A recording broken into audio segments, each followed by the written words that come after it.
మీకు వాట్సాప్లో పంపుతారు రేపని. దయచేసి దీన్ని పట్టించుకోండి. బండి సంజయ్ గారు మీరు చర్చకి వస్తారంటే మేము మా కేటీఆర్ గారు రావడానికి సిద్ధంగా ఉన్నారు. డ్రగ్ టెస్ట్కి మీరు కూడా రావాలని మేము కోరుతున్నాం. మా కేటీఆర్ గారు కూడా వస్తారని మేము కోరుతున్నాం, చెప్తున్నాం. రేపు రేవంత్ రెడ్డి గారు కూడా రావాలని మేము కోరుతున్నాం. మేము అసెంబ్లీ సాక్షిగానే చెప్పినాం, ఈ డ్రగ్స్కి పూర్తిగా వ్యతిరేకం. మేము మా 119 మంది ఎమ్మెల్యేకి ఫస్ట్ డ్రగ్ టెస్ట్ చేయాలి, 17 మంది ఎంపీలకి డ్రగ్ టెస్ట్ చేయాలని మేము అసెంబ్లీలోనే మేము కోరినాము. మరి ఎందుకు చేస్తలేరు ప్రభుత్వం? ప్రతిసారి మాట్లాడుతారు. మరి డ్రగ్ టెస్ట్ మీద నేను కూడా అన్నట్టు ఆ తంబాకులో మీరు తినే తంబాకులో బండి సంజయ్ గారు దాంట్లో ఏమైనా డ్రగ్స్ కలుపుకొని అది తింటే సైడ్ ఎఫెక్ట్గా మీ ఎంటికలను నూసిపోయినట్టున్నాయి, దాంతోనే గుండె అయినట్టు. మీరు కూడా డ్రగ్స్ తీసుకుంటున్నారని మాకు అనుమానం ఉంది బాస్. ఇలా ఏం చేస్తున్నారు అనేది మీరు మాట్లాడాలి. ఖచ్చితంగా దీని మీద మీరు కూడా ఖచ్చితంగా స్పందించాలని నేను కోరుతా ఉన్నాను. మీరు మర్యాదగా మాట్లాడితే మేము మర్యాదగా మాట్లాడతాం. మీరు మర్యాదగా మాట్లాడకపోతే మాత్రం మేము కూడా మర్యాదగా మాట్లాడడం. ఇలా కౌశిక్ రెడ్డి ఒక్కడే మాట్లాడు కాదు, యావత్ కరీంనగర్ జిల్లాలో ఉన్న ప్రతి బీఆర్ఎస్ పార్టీ కార్యకర్త కూడా మాట్లాడతారు. చాలు మస్తున్నాం మేము కూడా. దేఖలేంగే అంటే దేఖలేంగే, భయపడేటోడు ఎవరు లేడు.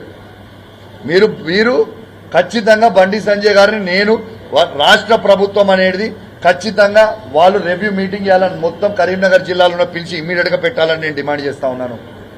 ఇలా మీరు పెట్టకపోతే వాళ్ళు పెట్టకపోతే బండి సంజయ్ గారు మీరు కేంద్ర హోంమంత్రి మీరు పిలువురు రివ్యూ మీటింగ్. మొత్తం కరీంనగర్ జిల్లాలో 13 మంది ఎమ్మెల్యేలను పిలవండి, మీరు పిలవండి, మేము వస్తాం, అడుగుదాం పోలీసు వాళ్ళని ఏం నడుస్తుందని. ఇది చాలా చాలా సీరియస్ ఇష్యూ అని తెలియజేస్తూ, this is a failure of the government, it is failure of law and order. చాతగాని సిపి, చాతగాని ఇక్కడ ఉన్న 2 town CI, law and order పూర్తిగా తప్పిపోతా ఉంది.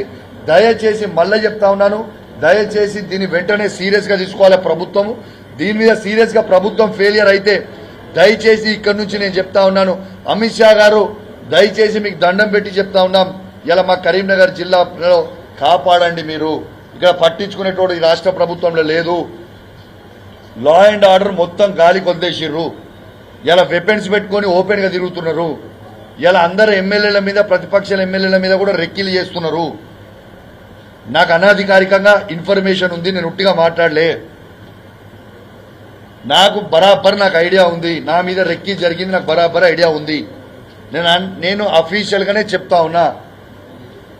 టైం వచ్చినప్పుడు ఏది జరిగింది, ఎవరితో చేయించారు, దాంట్లో ఎవరెవరు ఇన్వాల్వ్మెంట్ ఉంది కూడా అది కూడా చెప్తా.